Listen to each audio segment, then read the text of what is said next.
잘 되고 있습니다. 예배는 축복입니다. 인사하시겠습니다. 네. 수요일 날 우리 중국 축제에 많이 오셨죠? 네, 네트워크 축제에 오셔서 은혜 많이 받으셨습니까? 그 말씀의 마지막 귀결점 결론은 뭐였습니까? 따라합시다. 이 시대에 대하는 교회고,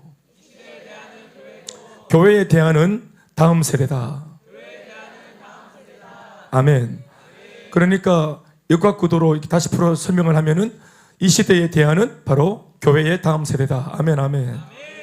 옆에 있는 우리 이 사람들도 지금 우리는 이 자리에 있는 우리들은 지금 현 시대의 대안이고 다음 시대에 대하는 우리 아이들입니다. 우리 아이들. 어디서부터 아이인지 모르겠습니다만은 이승훈 아이, 창훈이 아이, 우리 아이들 40 됐나 창훈아? 그래. 아직 39이가? 미안하다. 스미마셍. 정말 예민한 부분인데 건드렸네. 아주 민감한 부분인데. 창훈아, 네가 다음 세대, 네가 주자다. 다음 세대. 그러니까 다음 세대 잘 커서 큰일 하길 바란다. 여기 또 우리 청년들 좌우로 자기 주변에 청년들이 있다 인사합시다. 네가 다음 세대 주자다 인사합시다. 하성이가 다음 세대 역사의 주역이다. 크게 아멘 해야지. 아멘. 그래, 감사합니다. 수경아, 성경아, 너희들이 다음 세대 주역이다. 아멘 해라.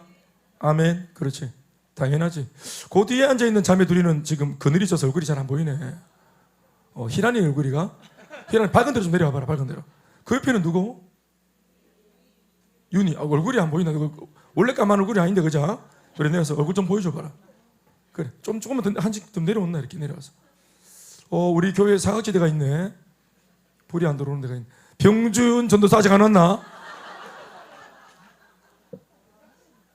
와, 이게 긴데? 알겠어요. 요거, 예. 오늘 설교 제목은 이렇습니다. 따라합시다. 다시는. 네, 다시는. 저희 어릴 때 엄마 아버지한테 막 좀 두드려 맞을 때 옛날에는 맞으면 컸잖아요. 이노 집사 맞지? 맞으면 클 때 우리가 노랬던 말이 엄마 다시나 그렇게 다시는 이렇게 이렇게. 그럼 엄마가 하는 말은 네가 또 우리는 다시는 다시는 해서 은혜를 줬는데 다시 다음에 또 죄를 지으니까 또 우리는 다시는 안 그랬다는 건데 우리 어머니는 또 그럴 거잖아. 다시는 이렇게 그 싸움을 평생 하죠. 평생 하다가 우리도 엄마한테는 다시는 하다가 우리 밑으로 또 어느샌가 우리가 어느새 어른이 돼가지고 또 이렇게 하잖아. 그렇게 하지. 그럼 우리 아이들이 또 다시는 이렇게 이 다시와 또가 계속 무한 반복되는 인생을 살고 있습니다. 우리는 다시와 또를 연결하면서. 아직 안 왔나? 예, 오늘 말씀 사실 금요일 날 준비한 말씀이고 좀 이 말씀 붙들고 기도하고 싶었는데 그날 제가 마이크를 잡고 서론을 잠깐 얘기하고 말씀을 전하려고 딱 입을 열었는데 진짜 한 번도 쉴 틈 없이 갑자기 입이 열려가지고 말씀이 쫙 나가더니 제가 한 50분 가깝게 서론을 하고 마쳤어요. 그런 일이 다 있나 싶어서. 그런데 그 말씀 은혜가 되셨죠? 아마 하나님께서 하고 싶었던 말씀인 것 같고 저도 집에 가서 토요일 아침에 들어봤는데 저 나름대로 이렇게 은혜를 받았습니다. 그래서 되게 가슴을 쓸어내리면서 다행이다 하고 했습니다. 오늘 이 말씀을 하나님께서 주일날로 옮겨주신 데는 또 이유가 있을지 모르겠습니다. 할렐루야. 사실 오늘 이 말씀은 감사주일날 우리가 듣기에는 사실 그렇게 유쾌한 말씀이 아니에요. 그리고 사건 자체도 우리가 그렇게 좀 쉽게 다룰 수 있는 그런 사건도 아니고요. 그래서 좀 무게가 있고 또 좀 뭔가 좀 진지하게 접근해야 될 이 본문을 가지고 또 추수감사주일날 말씀으로 전하게 되었는데 저는 말씀을 거듭거듭 묵상하면서 오늘 추수감사주일, 감사주일이지만 이 말씀의 은혜가 분명히 있구나. 이런 부분에서 하나님이 오늘 세우셨구나 하는 것을 저는 이미 말씀을 준비하다가 깨달았습니다. 제가 발견한 그 은혜가 여러분들에게도 있길 바랍니다. 간음을 하다가 바로 그 현장에서 현행범으로 잡혀온 한 여인이 있습니다. 이름은 모르겠어요. 너무 질 나쁜 여자라서 성경이 이름이 있는데 안 적었는지 아니면 뭐 그렇게 중요한 인물이 아니라서 그런 건지 모르겠지만 이름 없는 한 여인의 행태를 그 잘못된 모습을 오늘 이 본문은 고발하고 있습니다. 게다가 이 여인은 과거에 지었던 죄를 들킨 것이 아니고 그런 정도가 아니라 죄를 짓는 현장에서 현행범으로 바로 붙들려 왔습니다. 옷이라도 제대로 주스려 입었을지 모르겠습니다. 현장에서 갑자기 사람들이 들이닥치고 그렇게 발각되어지면서 남자는 없는 걸 보니 어딘가 도망을 간 모양입니다. 아무튼 이 여인만 붙들려서 현행범으로 잡혀왔습니다. 현행범이란 의미는 빼도 박도 못한다는 의미입니다. 그렇죠. 빼도 박도 못하죠. 뭐 다른 말, 거짓말, 가만히설 전혀 핑계를 댈 수가 없죠. 변호사도 살 수 없을 만큼이나 변명의 여지가 아예 없는 100%의 완전 죄인임을 의미하겠죠. 현행범 말이죠. 오늘 이 여인은 이런 꼴로 들키고 잡히고서야 한낱 짧은 한순간의 욕정과 맞바꾸게 된 자신의 중요한 인생의 내용이 무엇인지 그제서야 깨닫게 되어집니다. 그게 뭘까요? 한순간 욕정에 사로잡혀 있다가 마침내 이것과 맞바꾸고 빼앗기게 된 것이 뭐예요? 대가를 톡톡히 지불해야 될 그 대가 지불의 내용이 뭡니까? 목숨입니다. 찰나의 쾌락을 얻고 그녀가 지불해야 했던 대가는 자그마치 하나밖에 없는 자신의 소중한 목숨이었습니다. 그러나 쾌락 안에 있을 당시에는 이런 사실을 미처 몰랐겠죠. 이런 엄청난 대가를 지불해야 될 이런 상황이지 몰랐겠죠. 이것이 바로 마귀가 죄를 통해 한 사람의 인생을 무너뜨리는 모습입니다. 그녀가 발각될 당시 그 죄의 현장은 사실 죄의 현장이라고 말하는 동시에 그녀의 인생이 마귀에게 도둑질 당하고 있는 현장이라고 봐도 무방합니다. 죄의 현장, 그녀가 죄를 짓고 있는, 적극적으로 자기가 죄를 짓고 있고 그리고 어떤 사람한테는 죄를 짓는 바람에 가해를 하는 현장인지 모르겠는데 그런데 다른 면으로 볼 때는 그녀가 마귀에게 자신의 인생을 도둑질 당하고 있는 현장이었습니다. 그러니 죄를 짓는 가해의 현장은 사실 인생을 빼앗기는 피해의 현장도 되는 셈이죠. 인생 도둑놈인 마귀에게 자신의 인생을 도둑질 당하고 그러다가 점점 죽어가고 결국에는 멸망당하는 비극의 현장이 바로 그 죄 짓는 현장이었습니다. 사람이 죄를 짓고 그 죄를 탐닉하고 즐기는 순간이란 것은 사실상 영적으로 정확히 진단하자면 오히려 내가 죄를 짓는 그 모습이 아니고 죄가 죄를 짓고 있는 죄인을 즐기고 가지고 노는 순간인 겁니다. 내가 죄를 지어서 내가 즐기는 시간이 아니라 반대입니다. 죄가 나를 즐기고 죄가 나를 탐닉하는 시간이에요. 내가 죄에 의해서 내 인생의 소중한 가치들이 빼앗기는 그 자리입니다. 이 죄라고 하는 것은 죄 행위를 하는 그 죄인의 인생과 그리고 소중한 시간과 그리고 미래에 대한 어떤 그런 희망과 꿈, 비전과 사명 이런 것들을 죄를 통해서 마귀가 다 빨아먹고 나서 그의 인격과 삶이 피폐한 지경에 이르게 되면 가차없이 인생 밑바닥에다가 내팽개쳐지는 내다 버려버리는 그런 꼴을 지금 당하고 있는 중인 것입니다. 그런 일들이 지금 진행되고 있는 겁니다. 죄를 짓고 있는 행위는 바로 그런 행위가 마귀로부터 자기가 당하고 있는 똑같은 모습이 진행되고 있는 현장인 것입니다. 이것이 오늘 본문에 등장하는 이 여인에게 일어나고 있었던 상황입니다. 들킬 때까지 자신에게 일어나고 있었던 상황이 바로 이런 상황이었어요. 그 현장에서 그녀는 죄를 짓고 있었음과 동시에 자신의 인생을 마귀에게 도둑질 당하고 있는 중이었던 겁니다. 특별히 우리 젊은 청년들이 이 사실을 잘 명심하시기 바랍니다. 아멘, 아멘. 또 사회에 많이 노출되어 있는 우리 기성세대들도 이 사실을 잘 명시하시기 바랍니다. 명심하시기 바랍니다. 아멘, 아멘. 내가 죄를 짓는 그 행위가 진행되는 순간은 어떤 순간이라고요? 내가 죄를 즐기는 것이 아니라 죄가 나를 즐기는 순간인 것을 아십시오. 아무도 보지 않고 또 아무에게도 들키지 않던 그 영원할 것 같았던 쾌락 안에서 그녀는 마치 자신이 이 세상에서 제일 신나고 아마 자신이 제일 즐거운 인생을 지금 누리고 있다고 착각하도록 마귀는 그렇게 속이는 것입니다. 이게 속았기 때문에 빠져나오지 못하는 것입니다. 마귀는 그녀의 죄의식을 마비시키고 또 사람을 향한 두려움과 경계심을 느슨하게 만들어서 그녀 스스로는 힘과 의지를 가지더라도 그 쾌락의 늪에서는 절대로 빠져나오지 못하게 만들어 놓았습니다. 이게 바로 전문 용어로 사술 그러는데, 악한 사탄의 사술에 의해서 미혹되고 판단력이 흐려지면서 빠져나오지 못하게 돼버린 거죠. 죄의식이 사라져버려요. 그리고 내가 지금 우리 엄마 아버지, 나를 위해서 고생하시는 엄마 아버지, 또 어떤 기성세대 같으면은 나를 기다리고 있는 내 아내와 내 아이, 이런 개념들, 사람에 대한 경계심이나 의식들을 다 사라져버리도록 마귀가 그 자체, 그 현장에만 몰입하도록 만들어버리는 거예요.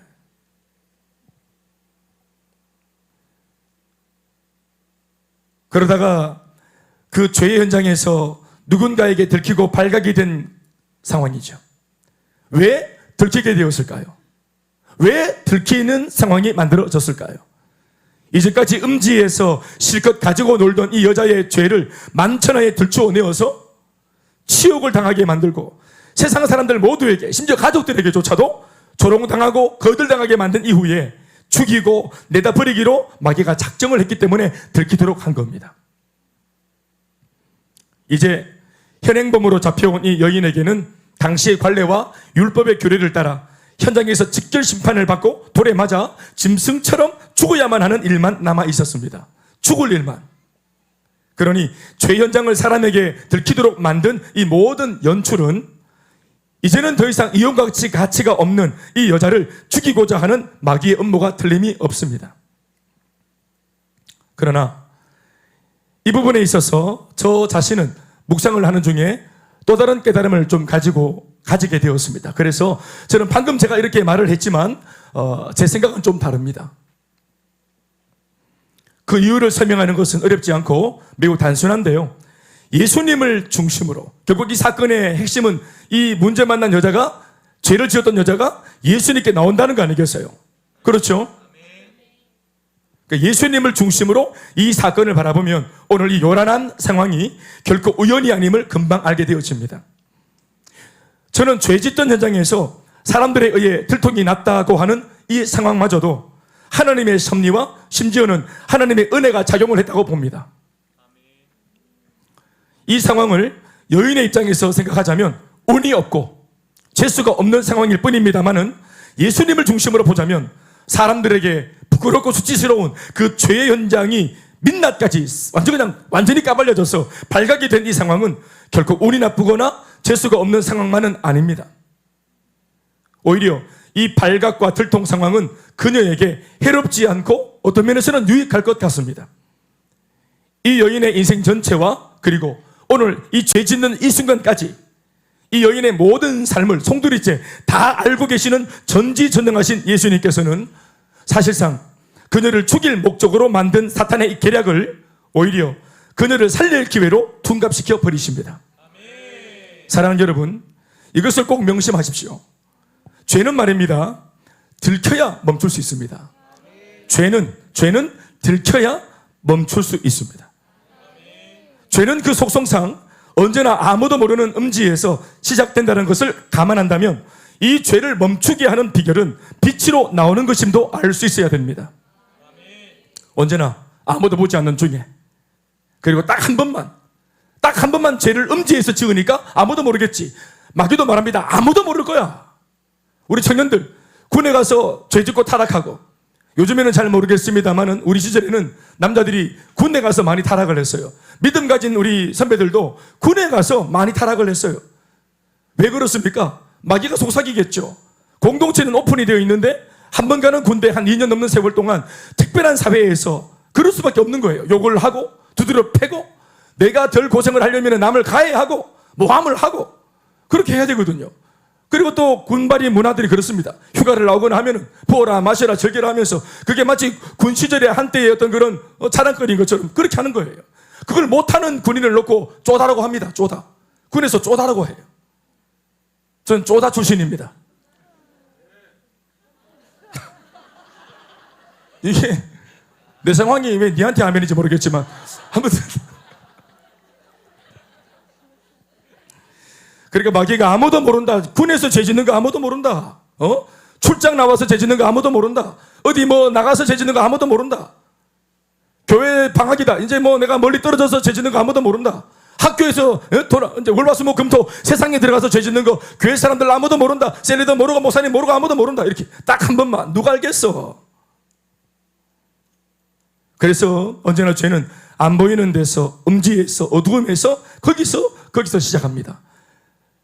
그리고 이 어두움이 이 사람 전체에 번지면서 이 사람 전체가 흑암의 세력에 묶이도록 만드는 짓을 오랫동안 해왔습니다. 그래서 어제까지 밝게 빛나던 별처럼 빛나던 하나님의 사람들이 이 죄가 들어가면서 빛을 잃어버리고, 그렇게 기도하면서 비전과 사명을 외치던 그 사명의 사람이 이 죄와 함께 결탁하면서 한순간 사명과 비전과 꿈을 잃어버립니다. 그래서 요셉은 꿈을 지키기 위해서 그 죄의 유혹을 거절을 했고, 다니엘도 뜻을 정해서, 마지노선을 정해서 비본질은 양보했지만 신앙적인 본질은 지켜냈잖아요.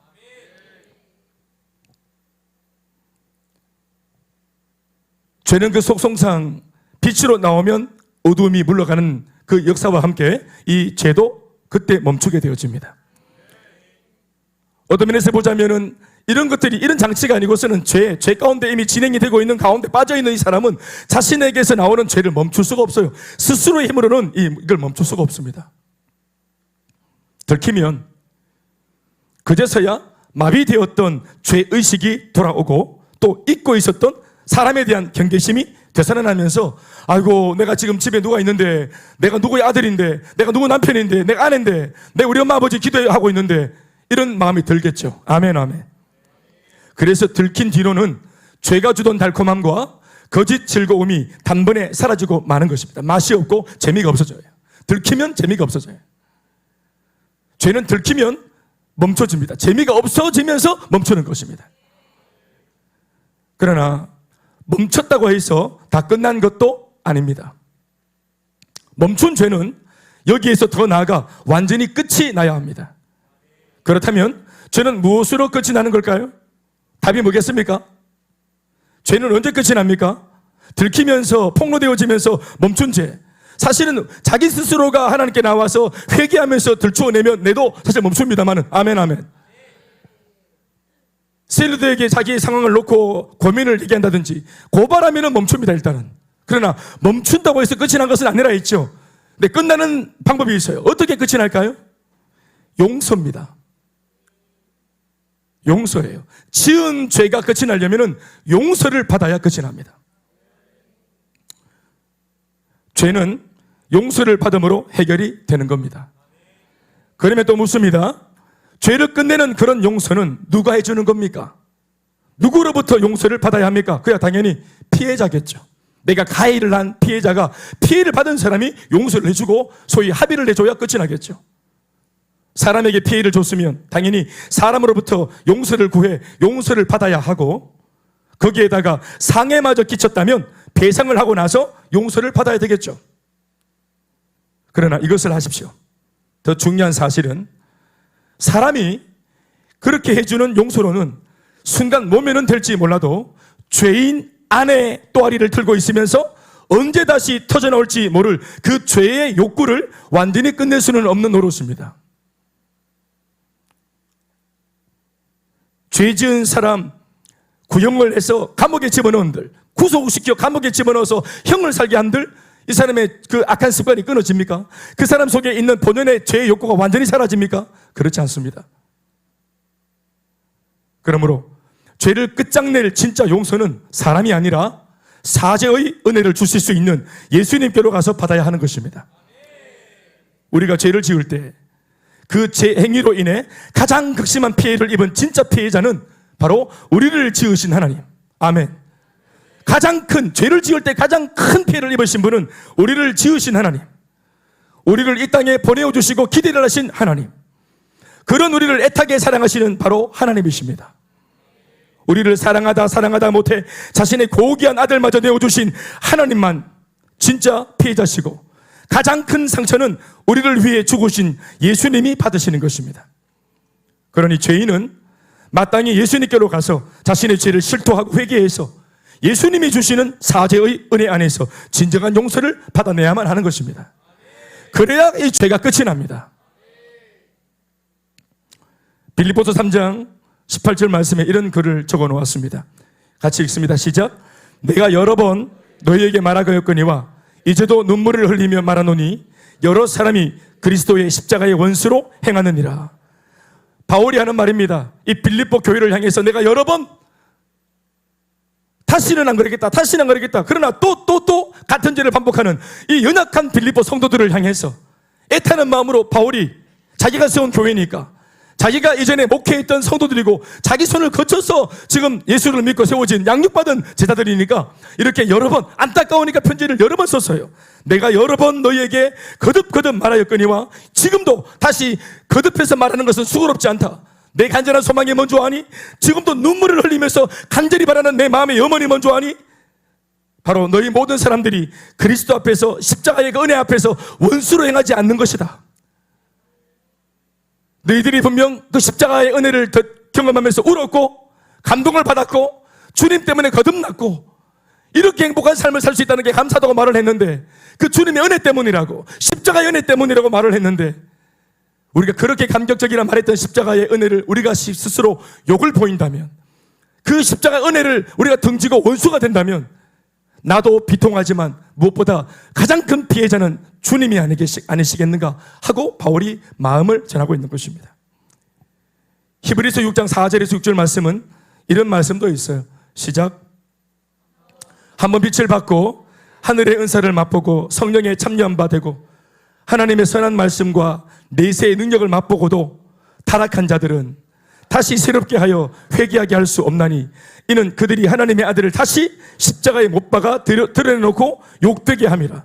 마치 이 말씀은 하나님의 은혜를 한번 맛을 보고 빛을 보고 은사를 맛보고 성령에 참여한 바 되고 하나님의 선한 말씀과 내세의 능력을 맛보고 이렇게 하면서 소위 성도가 되고 제자가 되고 세리다가 되고 하나님의 귀한 일들을 감당하는 은혜의 사람이 되었다가 그렇게 해서 다시 타락해버린 사람은 오늘 이 말씀에는 다시 새롭게 하여 회개할 수 없다, 이렇게까지 강하게 말하고 있죠. 그러나 그렇지 않습니다.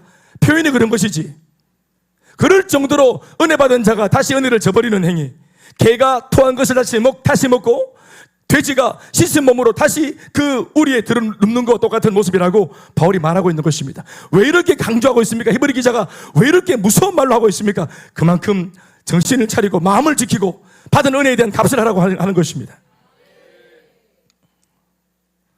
히브리서 10장 29절 말씀도 이어집니다. 같은 호흡이에요. 시작. 하물며 하나님의 아들을 짓밟고 자기를 거룩하게 한 언약의 피를 부정한 것으로 여기고 은혜의 성령을 욕되게 하는 자가 당연히 받을 형벌은 얼마나 더 무겁겠느냐 너희는 생각하라. 성도 여러분, 생각을 하십시오. 다 같이 아멘 하십시다. 성도인 여러분, 생각을 하십시오. 내가 받은 은혜를 생각하십시오. 내가 잠시 쾌락을 위해서 무엇을 지금 놓치고 있는지를 생각을 하십시오. 찰나적인 쾌락을 놓고 우리가 무엇을 지금 좋은 일을 하고 있는지를 생각을 하십시오. 절대로 이 은혜를 놓지 않으리라. 이 은혜를 빼앗기지 않으리라. 나 두 번 다시는 옛 길로 돌아가지 않겠다. 생각을 하십시오. 그러니 우리는 우리의 무분별한 행실에 대해 깊이 생각을 해야 합니다. 그 생각의 기준은 바로 예수님이십니다. 예수님의 이때여 생각을 해야 돼요. 나의 행실을 어떤 사람에게 잘못했다 이런 정도가 아니라 나의 행실을, 내게 은혜 주시고 생명 주신 예수님을 이때여서 예수님을 기준으로 하여 생각을 해야 되는 것이에요. 그 생각의 기준은 주님이십니다. 또 내 행위가 예수님과 직결되어 있음을 깊이 생각하고 또 인식도 해야 됩니다. 이런 식으로 해야 죄를 멈출 수 있고 죄를 끝낼 수 있습니다. 오늘 나는 좋다고 하고 있는 이 행위가, 나는 재미있어서 하고 있는 이 행위가 혹여 예수님을 아프게 하는 행위는 아닌지, 나만 좋고 주님은 아프게 되는 것이 아닌지, 나만 지금 기쁘고 다른 사람은 다 피눈물 쏟는 것은 아닌지, 이것을 기준으로 우리 행실을 주님이 기뻐하시는 행실로 바꾸어가야 하는 것입니다. 그러나 오늘 이 여인은 그럴 힘이 없는 인물입니다. 죄를 멈출 힘도 없고 이 죄를 끝낼 힘도 없어요. 언제부터 그랬는지 모르겠어요. 이미 오래되었어요. 고질병이에요. 이 죄의 습관에서부터 빠져나오지 못해요.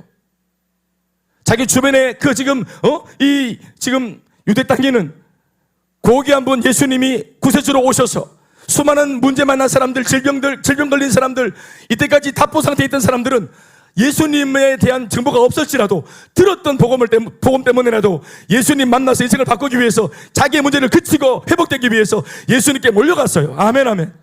그렇지 않아요? 모든 사람이 다 예수께 몰려갔잖아요. 예수님이 오기 전까지는 똑같이 답보 상태였지만 주님이 오셔서 답이 있다, 여기 답이 있다 했더니 모든 사람들이 다 달려갔잖아요. 중풍병자 같은 경우는 마음은 있는데 몸이 안 따라주니까 동료들한테 부탁을 해서라도 침상째에 메어서라도 갔잖아요.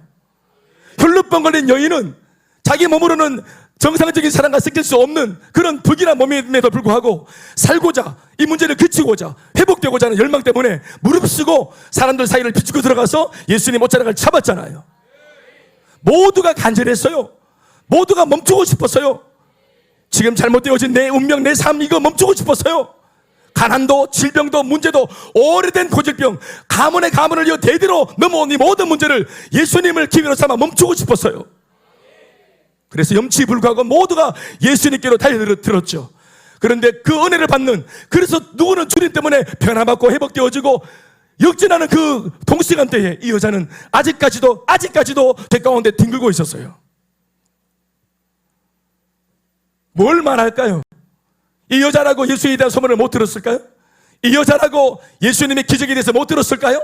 이 여자라고 자기 주변에 많은 문제 만난 사람들이 회복되었다는 말을 못 들었을까요? 들었지만 이 죄의 골이 너무 깊어 스스로 멈출 수가 없어요. 끊어낼 수가 없어요. 우리 중에도 그런 사람들이 있습니다. 동일한 교회 안에서 같은 동시간대에 같은 은혜를 받고 같은 말씀을 듣고 뉘우치고 멈추고 돌아서는 사람이 있는가 하면은 여전히 거기서 빠져나오지 못하는 사람이 같은 교회 안에도 있을 수 있겠죠. 사랑하는 여러분, 멈추어야 합니다. 끝을 내야 합니다. 예배를 그런 기회로 삼아야 합니다. 어제까지는 모르겠어요. 그러나 오늘 우리가 주님께 왔으니까 여기서는 박혀져야 되지 않겠습니까?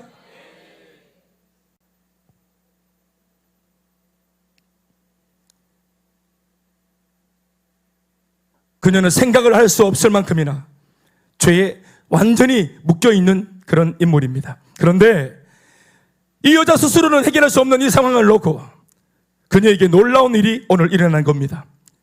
그것도 연거푸 두 가지의 사건이 그녀를 위해서 연출되고 일어났습니다. 저는 그렇게 생각합니다. 제가 이 말씀을 풀어드릴게요. 첫 번째로 어떤 기적이 일어났는가? 죄가 멈추는 역사가 그녀에게 일어났습니다. 다 같이 아멘 하십시다. 자신의 힘으로는 못 멈추는 역사가 일어났어요. 그런데 모양새는 뭐예요? 들키는 것으로. 그러니까 들키는 것으로 죄가 멈추었는데 사실은 이 짓을 마귀가 했어요. 들추어서 수치를 줘서 죽여버리려고 했어요. 그런데 예수님께서는 이 여자를 돕기 위해서 들키게 하는 이 상황을 허용하시고 그렇게 해서라도 죄가 멈춰지도록 허용을 하셨습니다. 마귀의 역사가 아니라 배후에 있는 하나님의 역사고 예수님의 허용의 역사입니다. 또 두 번째는 멈춘 것 아니라 더 나아가 죄가 끝장나는 역사도 그녀에게 주어집니다. 그게 뭡니까? 예수님이 계신 곳까지 그녀가 끌려온 겁니다. 이것도 마찬가지죠.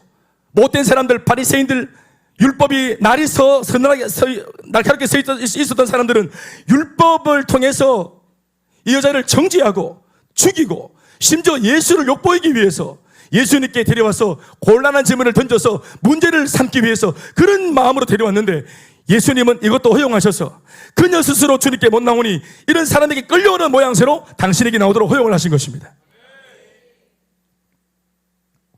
제가 볼 때는 이 두 사건이 이 여자 중심으로 보면은 치욕적인 사건이고 예수님을 중심으로 보자면은 하나님께서 허락하신 두 가지의 은혜입니다. 마귀는 죄 현장에 사람을 움직여 그녀를 현행범으로 검거한 이후에 바리새인과 서기관들 그리고 스스로 의로운 척 의지되던 사람들을 통해서 이 여인을 죽이고 또 이 상황으로 예수님마저도 욕보일 요량이었는데 예수님은 악한 자들의 흉계를 역전의 발판으로 삼아 이 여인의 죄 행위를 멈추게 하셨고 또 예수님 당신 앞으로 나올 수 있도록 만들어 버리셨으니 이 어찌 은혜가 아니겠습니까? 두 가지의 은혜입니다. 그러나 겉모습으로 볼 때는 절대로 은혜가 아닌 줄 알고 있습니다. 저도 알고 있습니다. 그러나 묵상해 보면 결과를 보면은 은혜입니다. 다시 설명합니다. 마귀가 이 여인을 죽일 속셈으로 행한 두 가지의 음모를 오히려 예수님은 이 여인을 살릴 역전의 기회로 만들어 버리셨습니다. 들킨 상황을 통해서는 죄를 멈추게 하셨고, 예수님께 끌고 온 상황을 통해서는 용서받고 이 죄를 끝낼 수 있도록 만들어 주신 것입니다. 왜요? 예수님께 와야 끝이 나니까. 율법을 들먹거리며 예수님과 죄인을 엮어 함께 심판할 의도를 내비친 무리들을 예수님은 두 차례 말씀으로 물리쳐 주셨습니다.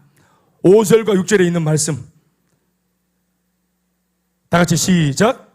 모세는 율법에 이러한 여자를 돌로 치라 명하였는데 선생님은 어떻게 말하겠나이까? 6절, 그들이 이렇게 말함은 고발할 조건을 얻고자 하여 예수를 시험함이로라. 예수께서 몸을 굽히사 손가락으로 땅에 있으시니 했습니다. 그러니까 이 여자도 이 여자인데 이 여자의 사건을 통해서 예수님의 견해를 묻고, 만약 예수님이 율법에 의한 대로 죽여버려라 그러면은 이때까지 사랑을 말씀하시더만은 한 입으로 다른 말 하시네. 또 이 여인을 살려라 이렇게 말하면 죄인과 다를 바가 뭐가 있노?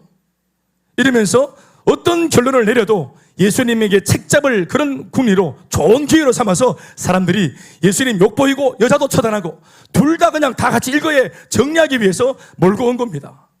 그런데 예수님은 파리떼처럼 모여든 이 많은 사람들을 한 구절의 말씀으로 다 멈추게 하셨습니다. 아멘, 아멘.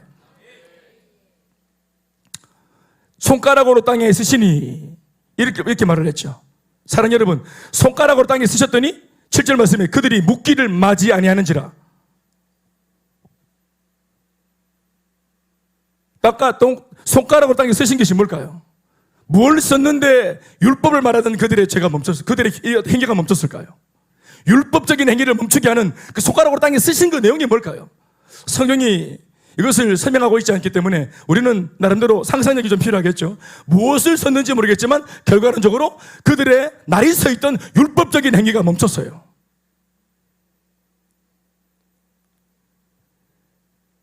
그리고 또 7절과 8절 9절 말씀 읽어볼까요?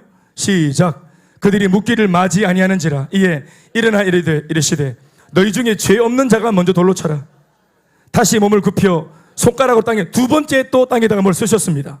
그랬더니 그들이 이 말씀을 듣고 손가락으로 땅에 글을 썼는데 사람들은 말씀을 들었다고 합니다. 말씀을 적었더니 그 말씀의 내용이 뭔지 모르겠지만 마치 듣는 것과 같은 효과가 일어난 겁니다. 아멘, 아멘. 적혀있는 말씀을 읽을 때 마치 들리는 말씀으로 역사하는 것을 경험하셨습니까? 이게 하나님의 말씀의 역사입니다. 그들이 이 말씀을 듣고 양심의 가책을 느껴 어른으로 시작해서 젊은이까지 하나씩 나가고 오직 예수와 그 가운데 섰는 여자만 남았다. 뭐라고 썼을까? 이것은 사실 우리가 대학생 때부터 많은 우리의 토론 내 주제였어요. 뭘 쓰셨는데 이렇게 사람들이 돌을 들고 있다가 다 내려놓고 다 도망갔을까? 다 도망가 버렸을까? 뭐라고 썼을까? 그죠? 뭐라고 쓰셨을까요? 중요한 것은 그 말씀을 적었더니 그들이 양심의 가책을 느꼈어요. 이 여자만 죄인이 아니라 나도 죄인이네? 들킨 죄인과 아직까지는 안 들킨 죄인. 그러니까 좋게 말할 때 가라. 혹은 이 사람들이 각기 숨긴 죄악들의 죄목에 대해서 사기 뭐 이런 거 딱 증거가 될 만한 거, 빨간 장갑 이런 거, 카톡 포렌식을 할 거다 이런 거 있잖아요. 미투 이런 거. 뭘 적었는지 모르겠지만 예수님께서 그들의 죄를 드러내는 말씀으로 그들에게 응수하셨습니다. 말씀으로 그들을 물리치셨죠. 사랑하는 여러분, 누구를 위한 물리침입니까? 예수님 스스로를 변하기 위해서입니까? 그녀를 돕기 위함입니까? 이 연약한 여린 여자를 돕기 위해서 물리치셨습니다. 사실상 율법에는 이렇게 적고 있잖아요. 하나님 말씀의 규례는 이렇게 말하고 있잖아요. 법은 이렇잖아요. 법을 어긴 이 여자는 이렇게 현행범으로 즉결심을 해야 안 되겠어요? 하고 막 이렇게 난리를 칠 때 여러분, 이 말을 현행범으로 잡혀서 면목 없어 고개를 숙이고 있는 그 여자도 귀가 있어요. 아무리 죄인이라도 귀가 있단 말이에요. 다 듣고 있습니다, 이걸. 사실상 여인의 입장에서도 당시 바리새인들이나 서기관들이 강조하던 그 율법의 내용을 근거로 던지는 질문들과 수많은 말들이 다 맞는 말로 들린 것은 사실입니다. 바리새인이 던진 메시지의 주제는 단 하나인데요. 다른 게 뭐가 있겠어요? 죄인은 죄값을 달게 받고 지금 이 자리에서 당장 죽어라. 이것이 메시지입니다. 너는 절대로 빠져나갈 수 없다. 검거되었으니 현행범으로 법을 어기고 율법을 어겼으니까 법대로 너는 이 자리에서 당장 돌에 맞아 쳐 죽어라. 이겁니다. 죽어버려. 이 메시지는 외통수입니다. 현행범인 여인한테는 빠져나갈 구멍이 없어요. 외통수예요. 사형을 언도하는 재판관의 목소리로 들렸을지 모르겠습니다. 어쩌면 스스로의 양심에서 들려오는 소리일지도 모릅니다. 차라리 죽자, 죽어라, 죽어라, 죽어라 하는 것 말이에요.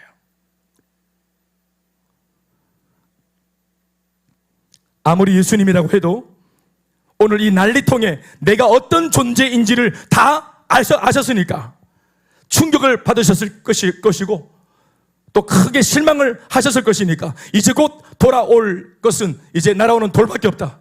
내가 죽는 일밖에 남아있지 않다. 뭐 그런 생각을 안 했겠습니까?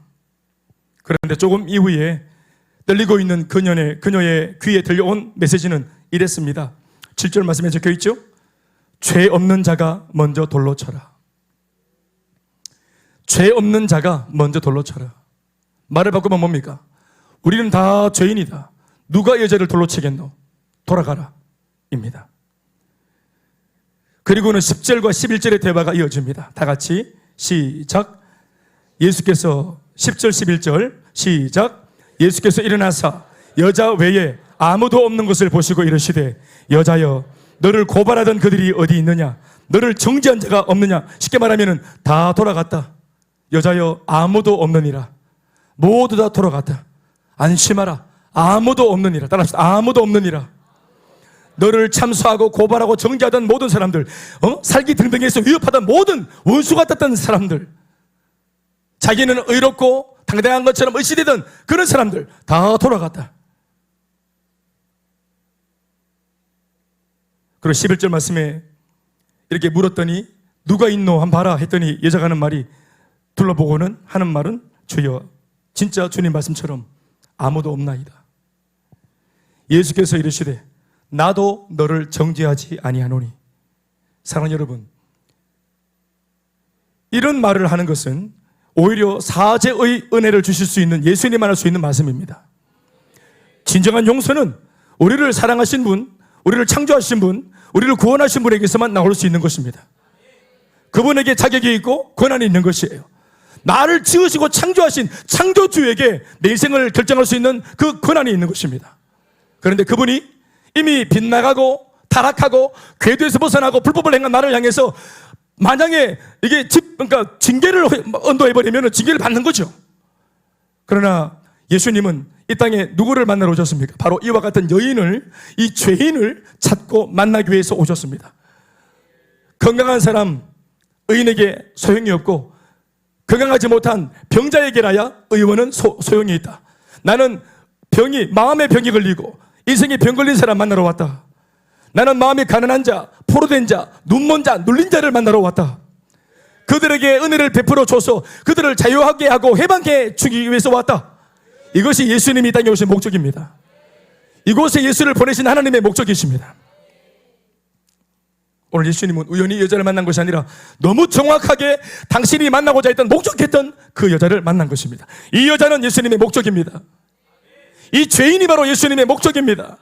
이 땅에 오신 하나님의 바로 그 비전과 사명입니다. 당신의 꿈입니다. 스스로는 멈출 수 없고 스스로는 주님께로 나올 수 없는 동일한 시간대에 모두가 잔치가 일어나고 슬픔이 사라지고 역전하고 쾌제를 부르는 이런 엄청난 일들이 동네 곳곳에서 구석구석에서 막 일어나고 있는데도 불구하고 나는 동참할 수 없을 것이라고 끝까지 나 같은 인간은 안 된다고 말하는, 그래서 그날도 죄 가운데 여전히 어제처럼 뒹구고 있던 이 여자를 주님께서 상황을 통해 멈추시고 사람을 동원해서 불러내시고 모든 죄책감과 정죄를 물리치시고 아무도 없게 하셔서 주님과 그녀만 있도록 하셨습니다. 그리고 나도 너를 정죄하지 아니한다. 무슨 말입니까? 내가 너를 용서한다.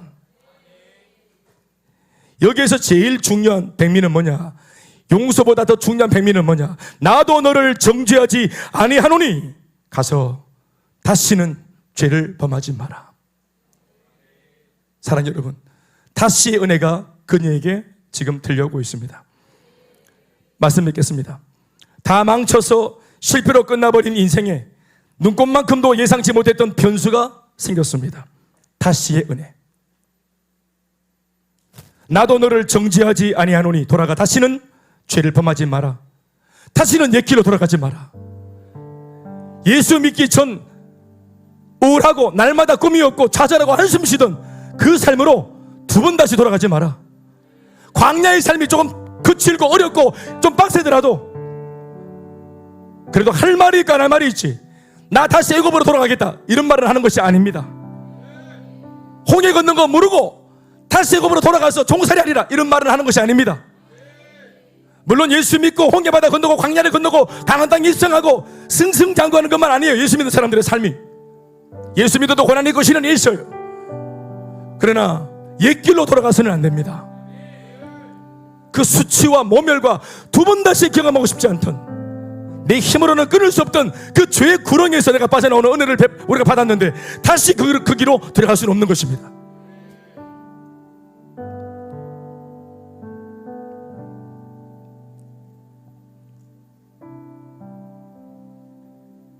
형벌을 언도하는 재판관의 목소리가 아니고 그녀가 들었던 음성은 용서를 선언해 주시는 주님의 따뜻한 음성이었습니다. 오늘 한 여인이 있었던 그 죄의 현장에 사람들이 몰려와서 죄를 들추고 수치를 준 이 사건은 과거 그 여자에게만 일어난 사건이 아닙니다. 지금도 마찬가지입니다. 죄를 지은 죄인에게는 좋지 못한 많은 것들이 득달처럼 달라붙는 법입니다. 어떤 것입니까? 참소와 정죄감과 그리고 죄책감입니다. 죄가 있는 곳이라면, 죄인이 있는 곳이라면 기가 막히게 알고 파리떼가 꼬이듯이 이 참소와 정죄감과 죄책감은 바로 그 자리를 찾아갑니다. 그리고는 체면과 타락한 양심의 소리가 일제히 소리를 내기 시작하기를, 너는 용서받을 자격이 없다. 용서받아도 또다시 무너질 테니까 오늘 용서받아봐야 소용이 없다. 예수님의 은혜의 가치도 너한테는 소용이 없다. 오히려 너 같은 게 예수 믿으면 예수님의 십자가의 은혜를 욕보이는 거다. 너는 인간이 아니야. 스스로의 이미 타락하는 그 양심에서 소리가 나옵니다. 거짓된 소리가 나옵니다. 나는 쓸모없어. 나는 끝이 났어. 사랑하는 여러분, 그때부터 이게 체면 때문이라도, 면목이 없어서, 그래서 도움을 구할 사람이 있음에도 못 나가죠. 그러나 오늘 하나님은 우리 모두에게 그날 그 시간 예수님의 음성과 같은 이런 음성을 말씀해 주십니다. 요한일서 1장 9절 말씀 우리 다 같이 한번 읽어보시겠습니다. 뜨면 시작. 만일 우리가 우리 죄를 자백하기만 한다면 예수님은 미쁘시고 의로우사 우리 모든 죄를 사하시며 우리를 모든 불의에서 깨끗하게 하실 줄로 믿습니다. 그러나 우리가 이것을 간과하지 맙시다. 1장 8절 말씀, 사실 요한일서 1장 9절 말씀은 8절과 같이 읽어야 돼요. 시작.